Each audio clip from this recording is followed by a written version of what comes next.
Good evening, everyone. Welcome to another session of the Network Seminar Series hosted by the Center for Network Intelligence at the ECE and RBCCPES IISc. It's my pleasure to introduce today's speaker, Professor Amit Kumar. He will be speaking on random separating hyperplane theorem and learning prototypes. Professor Amit Kumar is a faculty member in the Department of Computer Science and Engineering at IIT Delhi. He obtained BTech degree from IIT Kanpur in 1997 and PhD from Cornell University in 2002. He works in the area of combinatorial optimization with emphasis on problems arising in scheduling, graph theory, and clustering. He received IBM Faculty Award in 2005, Indian National Academy of Engineering Young Engineer Award in 2006, and Indian National Science Academy Medal for Young Scientist in 2011. He was a Max Planck India Partner Group Research Fellow during 2005 to 9. He received the prestigious Santi Sarup Bhatnagar Award for Mathematical Sciences in 2018 and was elected Fellow of Indian Academy of Sciences in 2019 and Fellow of Indian National Academy of Engineering in 2022. Before we move on to the talk, we request the audience to keep your microphones on silent for the duration of the talk, except when asking questions. And for questions, feel free to unmute yourself and ask directly or type them in the chat box. We'll relay your questions. Over to you, Professor. Thank you so much for the kind invitation. It's a pleasure speaking. Can you hear me? Just wanted to check. Yes. Okay. So feel free to stop me or ask questions because I may not be able to see your chat. So I'll be talking about random separating hyperplane theorem and learning polytopes. This is joint work with Chiranjib Bhattacharyya, who is at Department of Computer Science and Automation at Indian Institute of Science, and Ravindran Kannan he was at CMU while this work was done. As the name suggests, title suggests, there are several phrases here: random separating hyperplane theorem and polytopes. So I'll be explaining both of these phrases before going on with the actual sort of result. Just 1 second, please.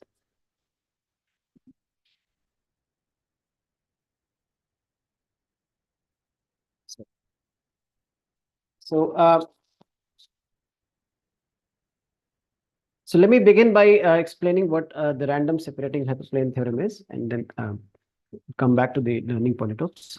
So this is the outline of the talk. So I'll begin by stating what this result is.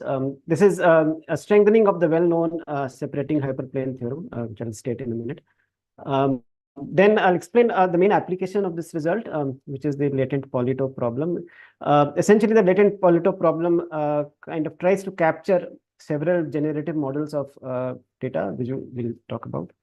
And in order to address this problem, we proceed in 3 steps, which are stated here, and we'll sort of, I'll describe them as we go along. Okay, so let me explain first of all, what the first phrase in the title is: the random separating hyperplane theorem. So the well-known separating hyperplane theorem in geometry says that if I'm given a closed convex set K and a point A which is not in this set, which is outside the set, then there's a hyperplane which separates the 2 sets. So in other words, an equivalent way of saying this would be that there is a direction U, such that if I project the set K on this direction U and the point A on this direction, then they are separated. In other words, if you look at this equation, that U dot A, which is the projection of A along U, this is bigger than, let's say, the projection of the entire polytope K along U. So essentially, U is, if I look at the projections, U separates A and the polytope K. And the question we are addressing is, when is such a statement true if this direction U is chosen randomly in this space? Of course, in general, if you just pick U randomly, then it's very unlikely that this may happen. So what we would like to understand is under what conditions is it the case that if I choose a random direction U, then it separates the polytope K or the convex set K and the point A. So more specifically, let us look at this example. So let's say that I'm given a unit sphere of radius 1, and a point A, which is at distance 1 from the sphere. And again, the question is, if I pick a random direction, what is the chance that it separates A and K? And it's easy to see that the probability of this event happening is extremely small. And the reason is that if you choose a random direction, then essentially the only case when this direction will separate A and K is when it puts a constant amount of weight on this on the axis joining A and K and the center of K. So it's not hard to argue that if I choose a random direction U, then the probability that it separates A and K is exponentially small in the dimension D. So as such, this event is extremely unlikely and it's not of much interest. But let's go on and let's ask, are there other conditions or special settings where this probability may not be as small as this? In particular, we are interested in settings where this convex object K is a polytope with a small number of vertices. Just to remind you what a polytope is, you can think of it as a convex set obtained by intersection of hyperplanes. And so what we're saying is that the polytope K has, let's say, has small number of vertices. Then is it the case that a randomly chosen direction separates the point A and this convex set K? And interestingly, here is what we show. We show that suppose I give you a polytope K with K vertices, little k vertices, and suppose its diameter is 1. So everything is scaled so that diameter of the polytope is 1. And suppose there is a point A which is at distance delta from this polytope K. So think of delta as some fixed constant like 0.2 or 0.5. Then the theorem is that if I use a randomly chosen direction, then it separates A and K with a reasonably non-trivial probability. That is, with probability at least k to the minus 1 by delta square, it separates the point A and the polytope K. So in other words, the picture is like this, that if I pick a random direction U and I project the point A and the polytope K along this direction U, then there is a gap of roughly about root log K by root D. But think of it as essentially separating A and K along this direction U. And so this event happens with reasonably large probability, roughly 1 over K to the some polynomial. 1 over polynomial n K. So this is the first part of the talk where where we're saying that a randomly chosen direction separates the polytope K and a point A. Any questions about this? Okay, so if no questions, let me just give you a 2-slide sort of intuition about how we prove this, and then we'll go to the main sort of part of the talk will be on applying this result in various settings. Okay, so let's see how one would prove such a result, right?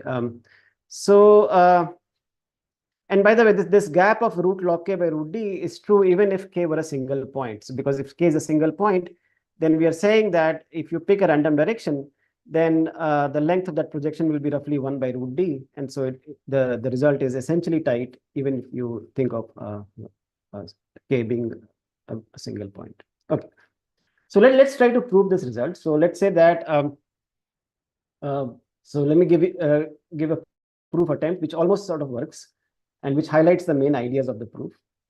So suppose I pick a random direction U, and let B be the closest point in this polytope to A. Okay, so so B is in K and closest to A, and so the length of the segment AB is delta, because remember delta denotes the distance between A and the polytope K. Okay, so let's project A and B along this direction U. So you get points A prime and B prime, which are the projections.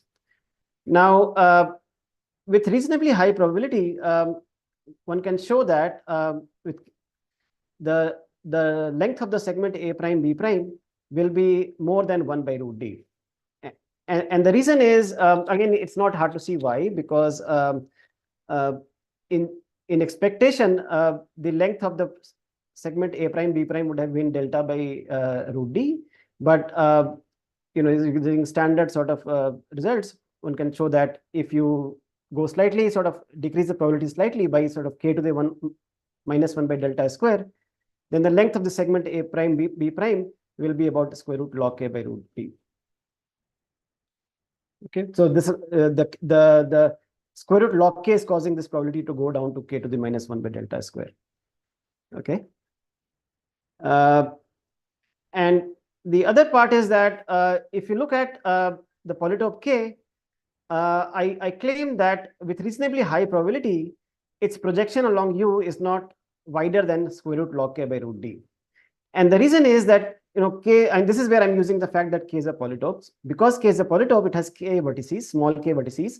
And if you look at any edge, right, any sort of edge joining two vertices of this polytope, like this edge here, the length of this edge is at most 1 because the diameter of k is 1.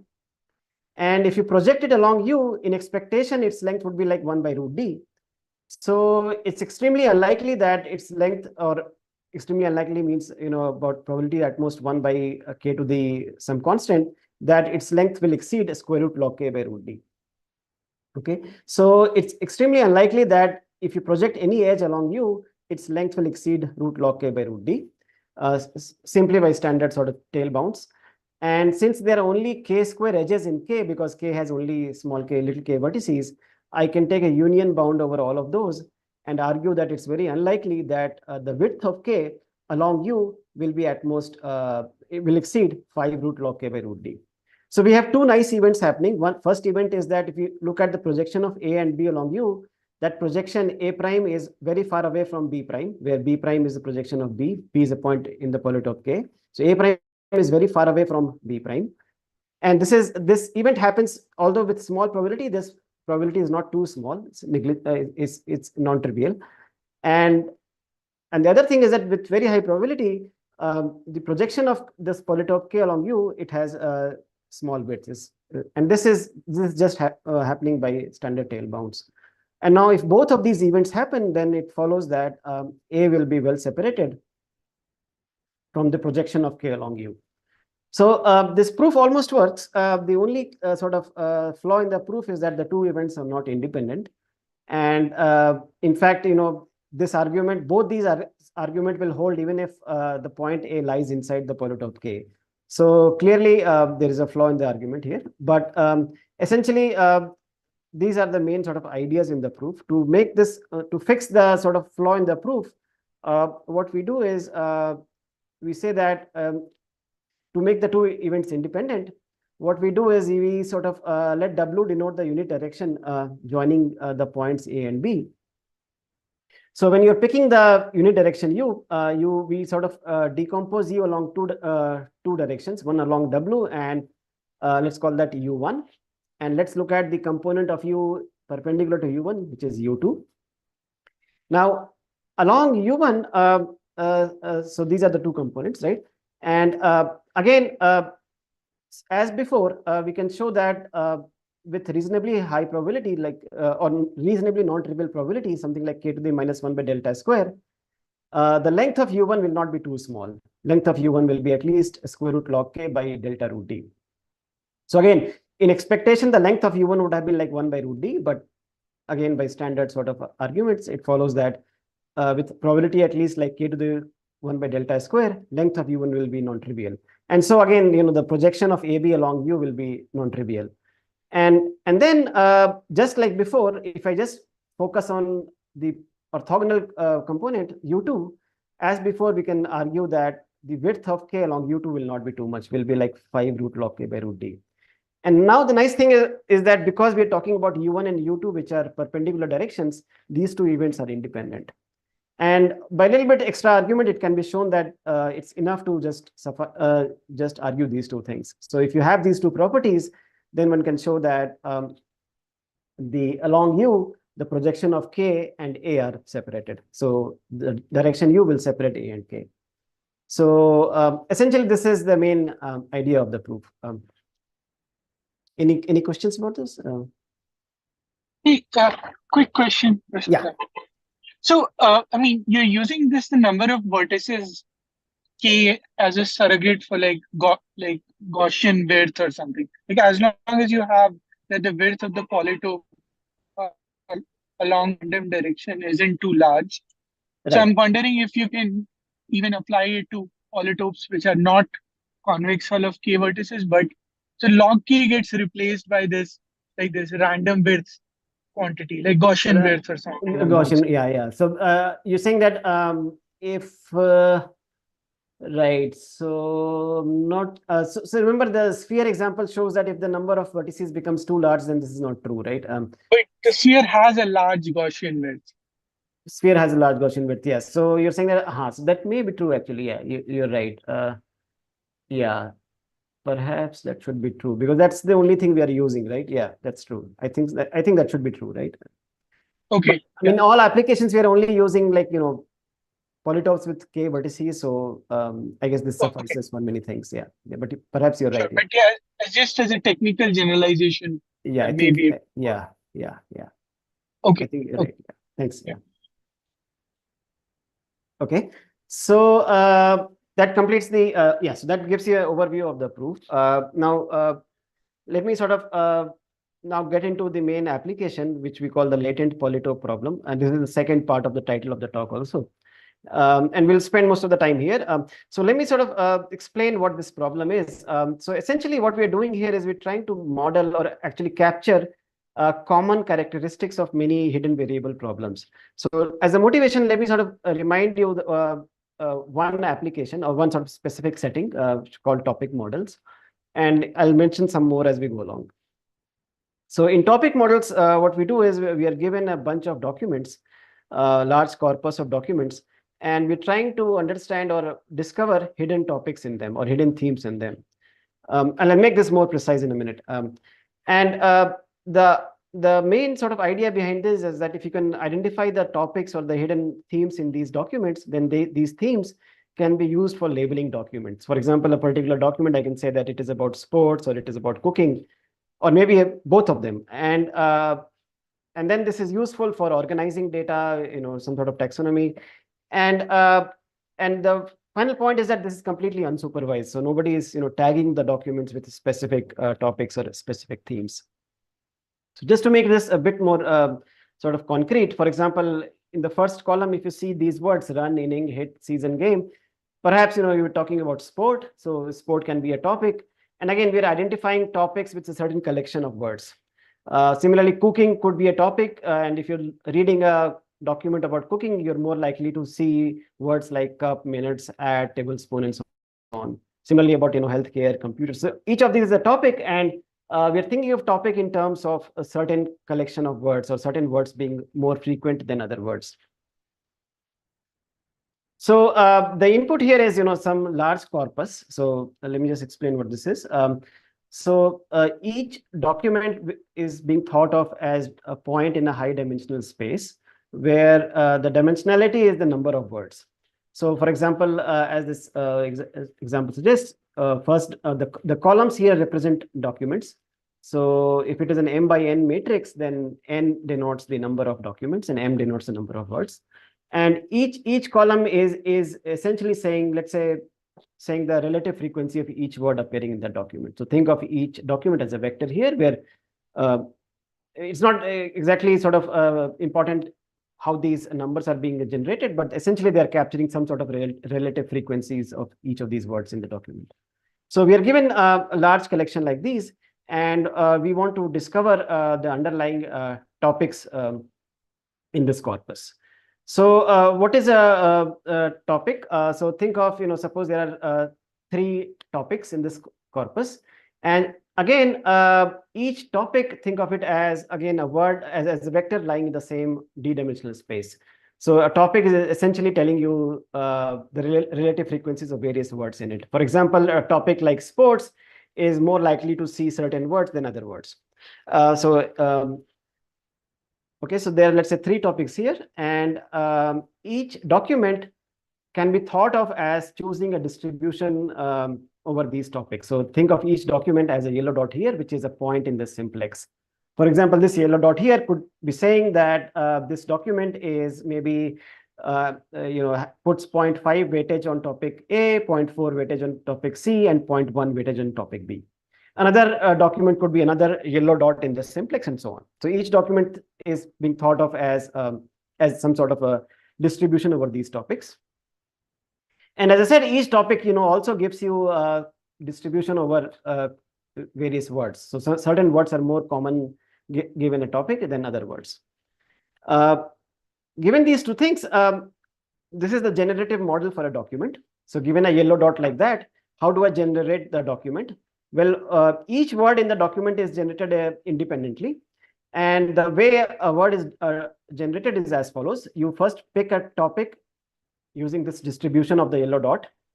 Okay, so for example, if it were 0.5 with A, 0.4 with B, and 0.1 with C, then you pick a topic using this distribution. And then once you know what topic it is, conditioned on, let's say you pick topic A, then you generate a word using this the underlying distribution for this topic. So in this manner, I can generate the entire document. Let's say the document has 1,000 words. Then I can repeat this experiment 1,000 times and generate the actual document, which will be some other point in the space, which will be some other point in this d-dimensional space. So note the sort of the distinction here that the actual document was hidden latent point, which I didn't know, the yellow dot, which is essentially some sort of distribution over the topics. And the actual realization that you get to see is some green dot here. And the input that we are given are these a collection of these green dots here. Okay, so the final output you will see is a lot of green dots like this. And my goal would be to figure out what points A, B, C are. Okay, so right. So there are many sort of settings which have this kind of property that there are some hidden underlying hidden variables, and you get to see some sort of realization of those. So instead of formally defining what a hidden variable model is, let me just give you some examples. So topic models, I already mentioned what they are, where each document selects a distribution over some underlying topics, and then we get to see a realization of that. Similarly, there are these stochastic block models where we are given a set of people, and let's say they could belong to various communities. The communities could be just a subset of persons, and a person could be member of many of these communities. Again, you can think of it as a yellow dot, where each person can belong to multiple communities with certain probability. And then you get to see a realization. The realization here is that each person may be interacting with a bunch of other persons in the community, and you get to see the actual realization of this as a graph. So you're given this final sort of, let's say, graph where you get to see who is interacting with who, and you want to understand what the underlying communities are. Similarly, in adversarial clustering, let's say there are a bunch of centers which correspond to clusters, and each point is supposed to be close to one of these centers, but then they are adversarially perturbed to some nearby point, and you get to see the actual perturbed point only. So in each of these, there's a hidden point, think of it as a yellow dot, which you don't get to see, but you get to see some sort of perturbed version of that point. And the question, and I'll make all of these more sort of precise and going somewhat quickly, because I don't want to get into any of these applications in detail. But essentially, the question that was asked by Bhattacharyya and Kannan in 2020 was that, is there all of these hidden variable models, are there certain conditions, are there some deterministic conditions that can be crystallized as, these are sort of satisfied by points which are generated using any of these stochastic settings. So look at all of these three applications and some more applications. Are there certain conditions which are satisfied by these sort of green points, which are sort of generated by these processes? They called it the latent k-simplex problem, and our sort of work also sort of extends this framework, where we're trying to give deterministic conditions which are satisfied in all of these settings. And the hope would be that these conditions are general enough so that they capture all of these settings, and we have one general algorithm which can be applied to all of these applications. I'm not giving any references right now. I've kept the references at the very end. I'll go over them towards the end of the talk. So let me sort of explain, now that I've given some motivation, sort of explain the actual problem, and then the exact model precisely. So let's say K is a polytope. Okay, so again, in some high dimensional space, D, RD, and it has k vertices. And you are also given n points in this high dimensional space. And this is the sort of manner in which they are generated. Okay, and now there is no stochastic assumption here. It's completely adversarial. So each of the points is generated in the following manner. First of all, you pick some latent point or a hidden point inside this polytope K. And then an adversary perturbs this point to some nearby point outside. Perhaps this nearby point could be outside this polytope also. Okay, so you get to see this finally this green point P. And you're given many of these such realizations. Okay, so n points, each of them has been generated in this manner. And the question is, if I give you these n points, can you recover the actual vertices of the polytope K? So, or under, really the question should be under what conditions on these green points can I recover the vertices of K, or approximately recover the vertices of K? As such, as stated, this is a hopelessly sort of hopeless problem, because I have to make some more assumptions. So let me state what these assumptions are. So as I said, this problem was introduced by Bhattacharyya and Kannan in 2020, and they gave 3 conditions on these green points, so that on these observed points, so that one can recover the vertices of K. And our framework also extends these conditions. And as I said earlier, this problem generalizes topic modeling, adversarial clustering, stochastic block models, and other applications. And in this process, we feel that we also develop some other useful tools which could be interesting in other applications, as you will see. So let me now state what these conditions are and state the main theorem. So let's say K is a polytope, which is again, I'm scaling things down so that it has unit diameter. And now these yellow dots are the hidden points. These are the latent points. So think of P as a matrix. It's an n by d matrix where each column of P represents one of these points. So there are n points and n hidden points, n latent points, and each point is given as a column of P. And then these are perturbed by an adversary, and you get to see these actually observed points. So the green dots represent the actual input to the problem. So these are the observed points. So let A denote the matrix where each column of A again represents a point. So D remember is the dimensionality. And now you want to say that the adversary doesn't perturb too much, because if it perturbs too much, then again there's no way I can recover the original polytope. But then I don't want to give an upper bound on the exact perturbation. I don't want to say that each point is perturbed by a small amount only. And the reason is that in all those applications that I mentioned, it does not hold true. Some of the points could be perturbed a lot. But so what we want to say is that on an average, each point is not perturbed too much. So the way to capture that, one of the ways to capture that is to look at this quantity. So let's sigma denote the spectral norm of P minus A by root n. Now, let me sort of take a moment and explain to you why this quantity makes sense. Okay, why this definition makes sense. So just to recall things for you, the spectral norm of a matrix is defined as the maximum length of AX for a unit vector X. So it's the maximum length by which a unit vector can get stretched. Okay, so let me sort of parse this definition for you. Sigma equals spectral norm of P minus A by root n, what it means.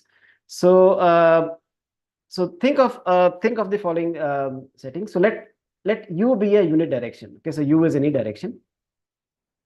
And remember, Pj denotes the jth column of P. So Pj is one of the hidden points, one of the latent points.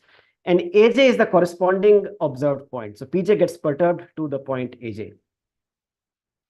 Okay, and let's project both Pj and Aj on this direction U.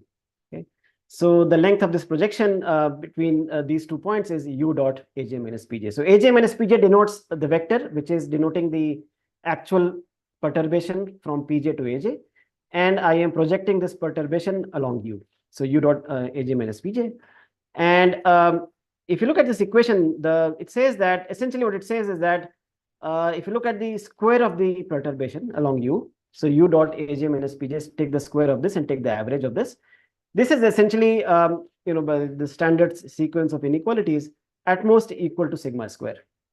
So sigma square is, in some sense, is upper bounding the standard deviation of the perturbation along this direction. So the average standard deviation along any direction is at most sigma, and essentially, if you take the max over all directions, that is exactly sigma. So sigma is telling you essentially what's the average perturbation along any direction, maximum average perturbation. Okay, so that's why this definition makes sense, right? So that's what sigma is in some sense capturing, if you want to think of in a very rough sense, it's capturing how much perturbation, average perturbation is each point is being done. Now here are the three main sort of assumptions. Let me state those. So the first assumption is that for every vertex of the polytope, so take any vertex here, there are enough number of latent points close to it. So W naught is some sort of parameter. So there are at least W naught times N. Remember, N is the total number of yellow points. W naught N points of the hidden points which are close to this vertex. So W naught will of course be less than or equal to 1 by K, because you want this property to hold for every vertex of the polytope.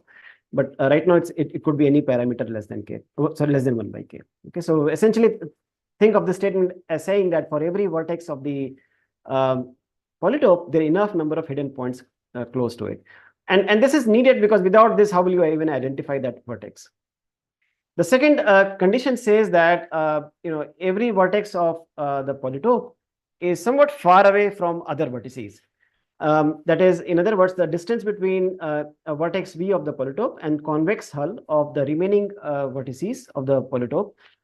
So V represents the set of vertices. So convex hull of the remaining vertices of the polytope is at least delta. Again, this is natural because you want each vertex to have its own identity. Otherwise, if two vertices are very close to each other, then it's impossible to distinguish between the two.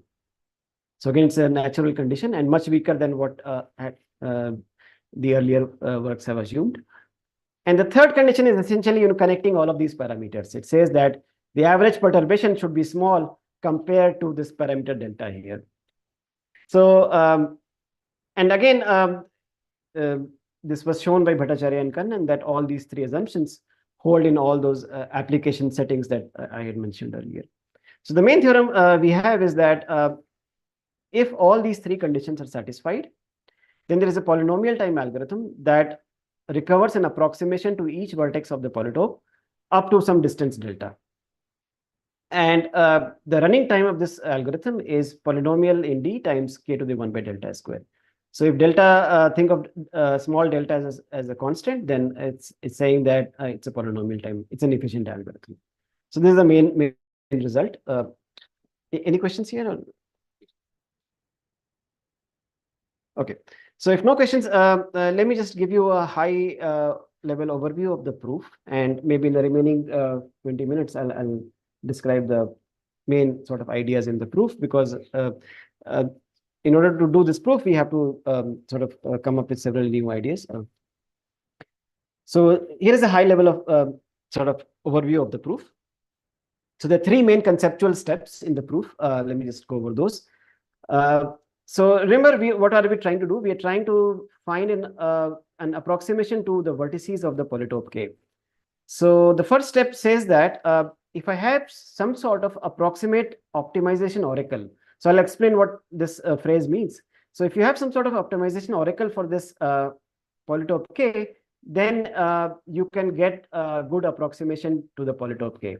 So in other words, I can find a polytope K prime where K prime and K are close to each other. So given such an optimization oracle, I can get such an approximation to the polytope K. What is an approximation oracle? Essentially, it says that if I give you a direction U, find the vertex of the polytope which maximizes which is sort of furthest along this direction. So if you project the polytope K along this direction U, it's the vertex which is farthest along this direction U. So I'll make this precise. So to prove this result, we need a random separating hyperplane theorem. So this is where the random separating hyperplane theorem gets applied. So I'll explain this step in more detail later. Now, if you have an approximation to the polytope, how do I get an approximation to the vertices of the polytope? So this also requires sort of new ideas. It requires the assumption A2 that I mentioned. And it should be clear why we need an assumption like A2. It says that, if the vertices of the polytope should be far away from each other, if they're not, then it's very difficult to distinguish them. So you need an assumption like A2. And I'll mention we need one more sort of definition, which we call soft convex hulls, which we feel is an interesting definition. And finally, how do you get the approximate oracle for this polytope K? For proving this, we require the assumptions A1 and A3 here. So this is where all these assumptions fit in the framework. And from A1, A3, we need a singular value decomposition and another idea called subset smoothing to achieve this approximate optimization oracle. So in a nutshell, the proof requires these 3 steps, and I'll explain each of these 3 steps briefly in the remaining part of the talk. Any questions about this high level ideas or anything? Okay.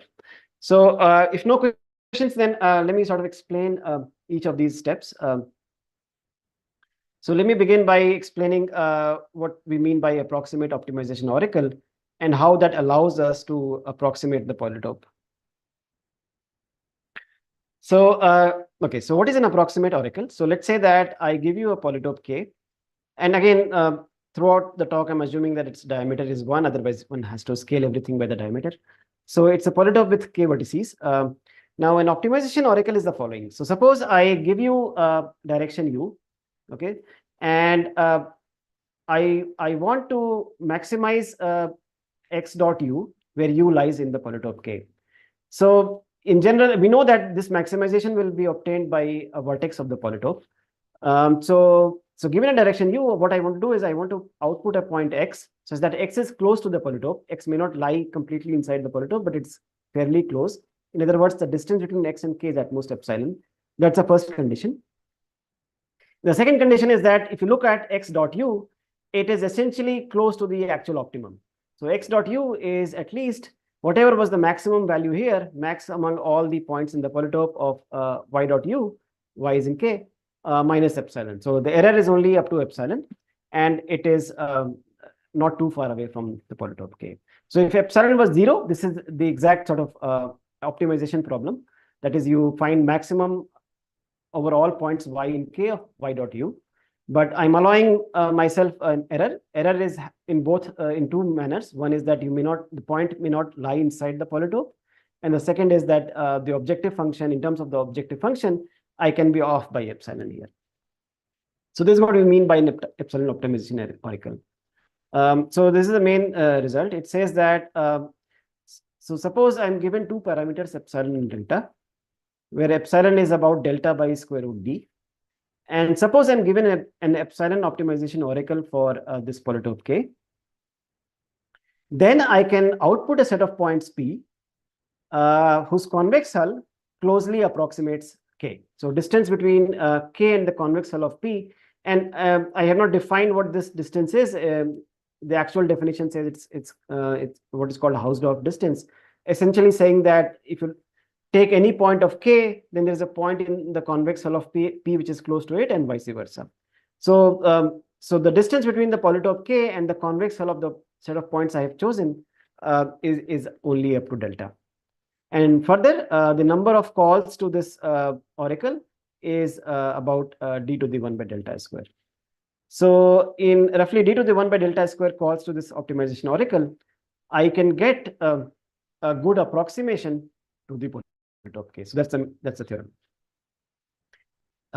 And we also show that this connection between epsilon and delta is sort of tight. That is, you need epsilon to be at most delta by root d. So if you want to approximate the polytope by up to delta, you want a delta approximation, then your optimization oracle has to be roughly, the allowed error epsilon there has to be about delta by root d or smaller. It cannot be larger than that.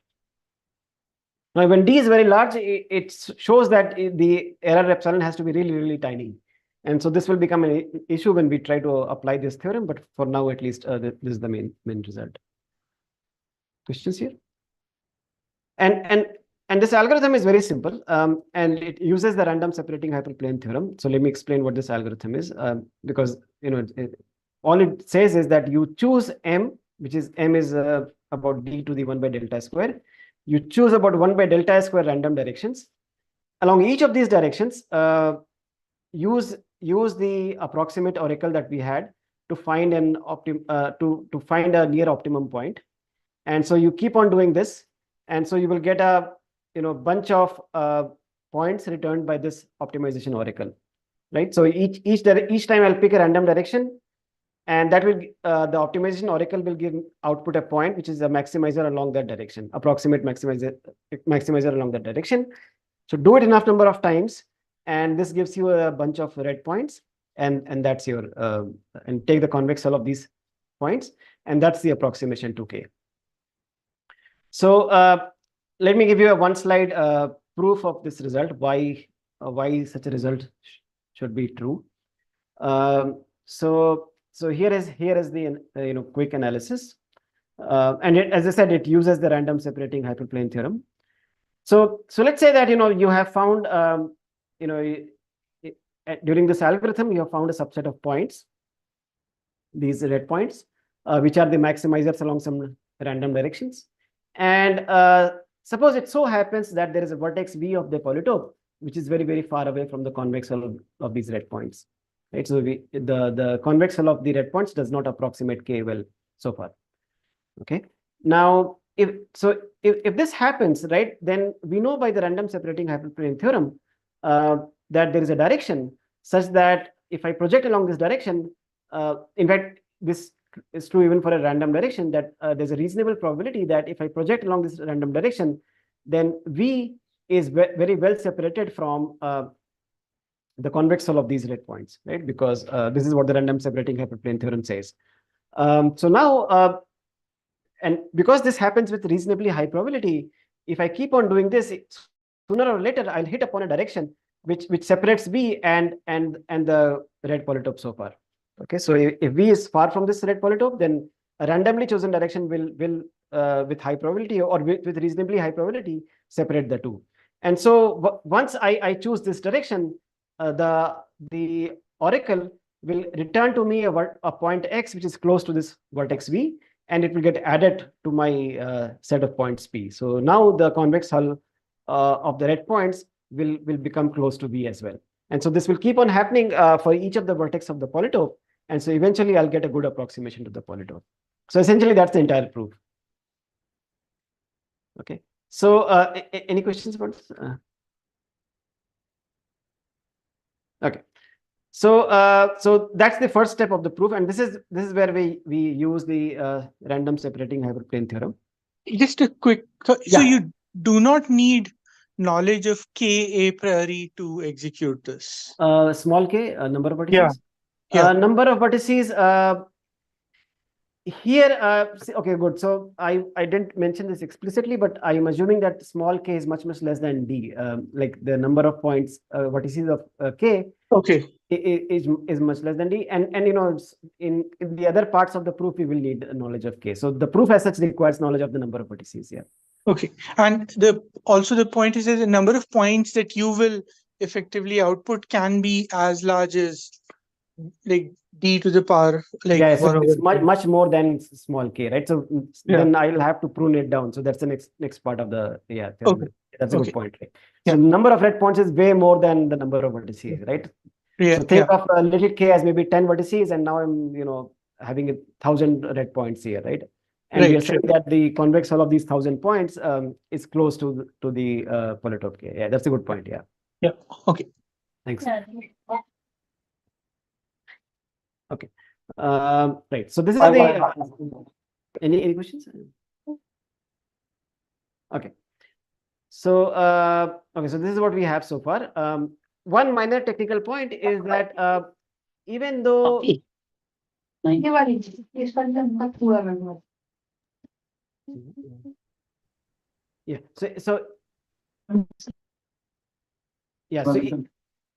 though the convex hull of these red points, so what we have shown is close to the polytope k, it does not immediately apply somewhat that there is a red point close to every vertex of the polytope K. And the reason is that, if you look at this picture here, right? In this picture, the convex hull of the red polytope is close to the blue polytope. But if you look at this vertex here, there is no red point close to it, right? And so it's not true that even though the two polytopes are close to each other, there is a close approximation to every vertex of the polytope K.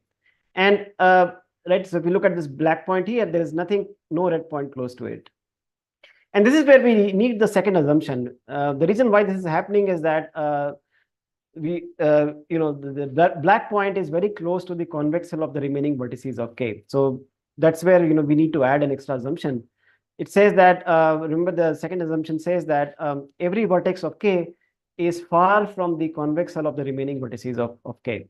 So the moment you add this assumption, indeed it is true that if some polytope closely approximates or the convex hull of some points closely approximates K, then it is true that there are enough number of red points close to every vertex of K. Okay, so we do get this stronger condition that the red points that we have sampled so far using the optimization oracle, for every vertex of K, there's a point which is within the distance delta of this. Okay, so for every vertex of K, there are enough sort of red points close to it. Now, as as the question was there that the polytope K may have very few points, and now I have millions of these red points. How do I filter out? I want to filter out exactly one approximation to each vertex of K, so that I also output exactly K points, one close to each vertex of K. So how do I do that? Okay, so out of these large collection of red points, I want to output exactly K red points. And note that here I need to know the knowledge of K. In fact, at a very high level, we are asking the following question. So this is a definition we make. Similar definitions have been made in the literature, but for our case, we need precisely this definition. What we call soft convex hull. So if I just take the convex hull of the red points, the issue is that they may not give me exactly little K points. So I need to somehow say that I want an approximate convex hull of these red points. So here's a precise definition. So let's say I give you a set of points P, and again, for just by scaling, let's assume that their diameter is 1. And I'm given two parameters, epsilon and delta. Okay. And what I want to find is I want to find a subset Q of P. Okay. And here's what I want. I want that, again, Q has the property which is satisfied by the vertices of K. That is, for every point V of Q, the distance between V and the convex hull of the remaining points of Q is large, is at least delta. So this is, remember, this is the property satisfied by the vertices of K. So I want the same properties to be satisfied by Q. And I want that the convex hull of Q and convex hull of P is small. The distance between them is epsilon. Okay, so I have these two parameters, epsilon and delta, and I want both of these properties to hold. And the question is, suppose such a subset exists. So suppose P has such a subset Q which satisfies these conditions. Can we find such a subset Q? Okay, so are there conditions on epsilon delta where we can give an efficient algorithm for finding such a subset? So for example, in the picture here, if you look at the dark red dots, they satisfy both of these conditions. So if Q are these dark red dots, they're far away from each other. And they are also, their convex hull also approximates the convex hull of the set of intact points. So, so what we show is that if delta is roughly square root epsilon, then indeed you can find there's an algorithm for finding such a set Q, assuming it exists. It's a greedy algorithm, but many natural greedy ideas will not apply, don't seem to work. So it's not completely obvious how to do this. So, but the result is that suppose P has such a subset Q, which we are calling soft convex hull. Then there is an efficient algorithm which outputs exactly as many points as the points of Q, and each point in the subset T is close to a corresponding point in Q. So basically, you get a very good approximation to the set of points Q. So as I said, this is a greedy algorithm, but in the interest of time, maybe I'll not. Actually, maybe I can describe this. So the algorithm is as follows. So let's say these are the red points, and I want to find a sub-collection such that these sub-collections have the two properties mentioned there.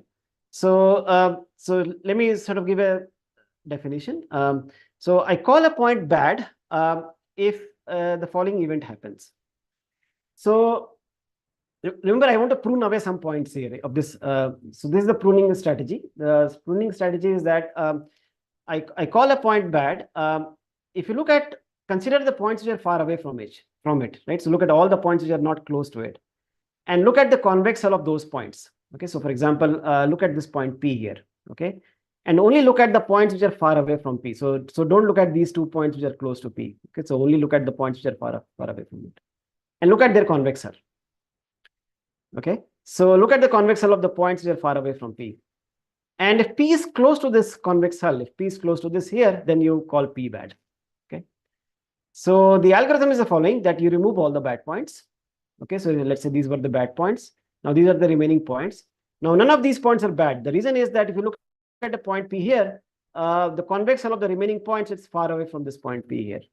Okay, so now you have removed all the bad points, and now you sort of in some greedy manner, from the remaining points, you select a maximal subset of points which are far away from each other. So let's say I pick these 4 dark points here. So so this is the algorithm, and the theorem is that this algorithm actually allows you to not only recover a good approximation to the polytope K, but also gives you precisely K points, one close to each vertex of K. So this is where we use assumption A2 and this idea about soft convex hulls. Okay. So so far I have explained to you the first 2 parts of the proof. The part where you go from approximate optimization oracle to an approximation of the polytope, and given an approximation to the polytope, how do I recover the vertices of the polytope? The final step in the proof is how to do this approximate optimization oracle. So let me just give you a 1 slide indicating how this is done. Okay, so just to sort of, so that's the last bullet point here. So remember, just to refresh your memory, what is it that we are looking at?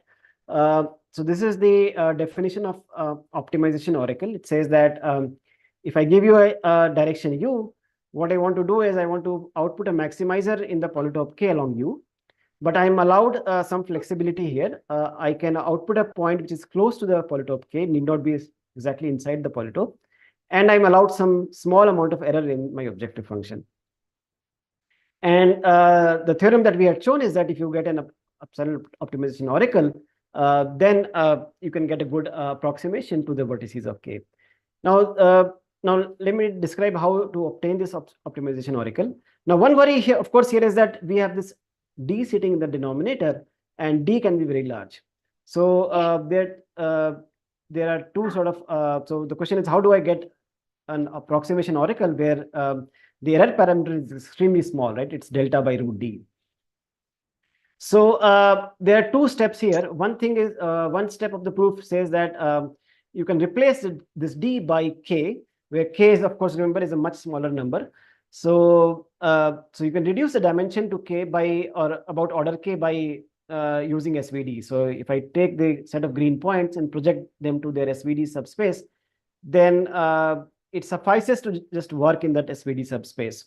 So what that does is that sort of makes this error parameter more manageable. So instead of delta by root D, it's enough to only look at delta by root K. So that's the first step in the proof. And the second, and still, you know, the question is, how do I get an optimization oracle in this SVD subspace? And the algorithm is the following. So suppose I give you direction U, and I want an approximate optimization along U. So this is what I do. I project all the input points along U. Okay, so let's say I project all these points U here, and I look at the you know, some of the largest, let's say epsilon n largest points along this direction U. So look at the original points, and look at the original points whose projection along U is among the largest, let's say epsilon n values. And then I output just the mean of those points. Okay, so Actually, the picture is somewhat wrong. I don't output the mean along U, but I look at the points, whose projection along U is among the largest epsilon n values, and I output the mean of those green points. So it turns out that this gives you a good optimization oracle, and so this suffices for our purpose. So this technique was also used by Bhattacharya and Kannan in their paper. For interest of time, I'll just skip the proof idea here. And let me sort of mention some of the related work. So as I already mentioned, latent polytopes were introduced by Bhattacharya and Kannan. There are many works on approximating a polytope by so remember, we were also using such ideas where I'm given an approximation to a polytope and I want to recover a small set of vertices corresponding to the polytope. So such ideas have been similar definitions have been given by other works, but they don't precisely match our requirement. As I said, there's a lot of work on these hidden variable models, stochastic block models, topic models, and so on. In this talk, I assume that the parameter k is given, but we also had a recent paper where we showed that sometimes you can also infer this k from data. And this general theme, right, where instead of looking at stochastic settings, we try to crystallize deterministic conditions which are satisfied by the data itself, and then work with those conditions only. This has been considered in many other settings also. For example, when data is coming from a mixture of distributions, can we give some general purpose deterministic conditions on them? Or in other settings like matrix completion and others also, people have been looking at these kind of conditions. So let me just conclude by the final slide. These are some concrete questions here. So in random separating hyperplane theorem, we showed that the success probability, that is the probability that the desired event happens. Remember, the desired event was that the point is well separated from the projection of the polytope. That was k to the minus 1 by delta square. Can we improve this dependence? Are there other applications of the random separating hyperplane theorem? Our result on the soft convex hull required this parameter delta and epsilon to be related in some manner. We said that delta has to be square root epsilon, but we have no reason to believe that this condition is tight. So can we relax those conditions? In the approximate optimization oracles, we needed a d to the 1 by delta square number of calls to this approximate oracle to get an approximation to the polytope k. But again, we don't have a lower bound here. So can you improve on this? And in general, I find this sort of question to be very interesting, where we have a generative model for data, but we try to crystallize some deterministic conditions which are satisfied in a variety of settings, and then work with these general purpose conditions only. So are there other settings where we can sort of use this idea? Okay, so that's all. Thanks for listening. I'll stop my talk here. Thank you, Professor, for an informative talk. Are there any questions?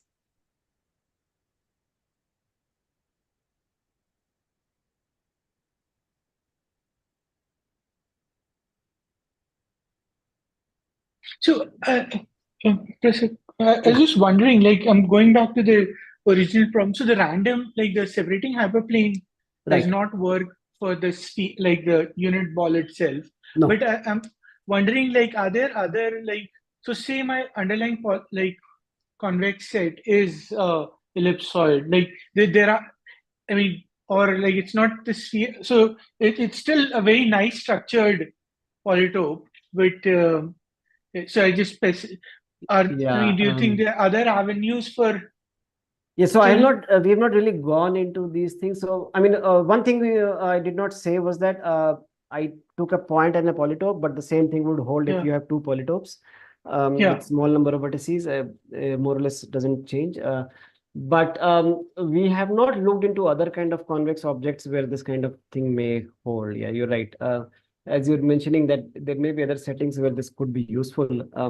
But we were mainly centered around polytopes with small number of vertices only. But you're right. Maybe there are other special classes of convex bodies also where this could be useful. Yeah. So, yeah.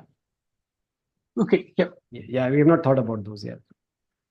And so you did not use, like in this approximation sort of a setting, you did not use like the standard, like optimization is equivalent to separation kind of Oh, a result. yeah. So essentially, it is kind of uh, separation.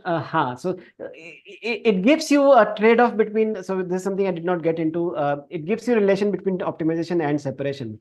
Okay, From the random separating hyperplane theorem. So essentially, it is giving you something like that, right? It's showing that okay. if you have separation, then it is giving you some sort of optimization oracle, right, in an approximate sense. And that is obtained via this theorem here. And this trade-off, when I said 1 by root d sort of factor, that was essential. So it is giving some connections between the two. But these things were known. I mean, it's not like this known in the sense that people have known these connections between optimization and Right. and this is doing so for in the approximate sense, right? So one final question, and I'll sort of leave it be. But this is more technical. So I'm wondering. So I mean, again, this goes back to. So here, what you're asking is like for the random, like separating hyperplane result, you're asking that I am looking at unit vector. So you're effectively picking the directions u from the unit ball, and you're saying with respect to that distribution, you Right. have separation. Yes. I wonder if like you can ask a more like, again, this is more a technical curiosity than an Right. application. So are Okay. there other bodies? So instead of picking u, let's say uniformly at random from the sphere, I have another convex body and the u's are selected there. From there. And then so you have a like you have, I mean, again, no application in mind, but I'm Sure. wondering if the u is distributed in some other manner. And just to make that concrete, like you're picking random vectors in a different polytope, and you have so you have this Yeah. like a pair of polytopes, one which you're separating against and one which you're picking the objective functions from or the Yeah. directions from. And you, if I you see. let's say, Yeah, I see. Yeah, I would. Let's see. well, let me ask a more sort of, so for let's say I want to recover a k vertex polytope. Yeah. Is there a like a wonderful set Distribution, of right? direct Yeah. distribution that lets me do this problem much easily? I mean, Because if I knew what were the directions of the yeah, if I vertices, the then k itself might be the right or the vertices of k might yeah. But it's an capital interesting question, right? Maybe instead of some uniform distribution, there's some other skewed distribution, right? Which is tailored towards k. Yeah. Yeah, I mean, that's a good question. I mean, for example, if k is a lower dimensional object, you would rather just stay in that lower dimensional object space, subspace, Exactly. right? Yeah. But in general, yeah, I mean, it would be good to come up with maybe some application where such a question would make sense, and maybe then I think this would be a great question, right? We were just thinking in terms of these. In fact, even here, right? I mean, this k could be a low dimensional object, right? So that's why we go to SVD. We do SVD first, and then just go in that subspace. So implicitly, we are going into a subspace and then applying this result. But it's just that, right? It's again, some very, I mean, it's still using a random direction, but only in a subspace. But you are right. For a given polytope k, there may be a more intelligent way of choosing these directions. That's a good question. Yeah. So I don't. I mean, have, so things like, I mean, if I study the same problem with, let's say, prediction or advice, and the advice could be a certain set of directions or some candidate topics to begin with. So you then want to refine them rather than. I see. Yeah, you're right. So maybe if I have some prior knowledge about some topics, then I could refine my. Then that's a good point. Yeah, that's a great point. Yeah, and that makes sense. Yeah. Okay. Thanks. Thanks. Thanks. If there are no more questions, we can close this session. Thank you everyone for joining. Thank you, Professor. Thank you. Have a great evening.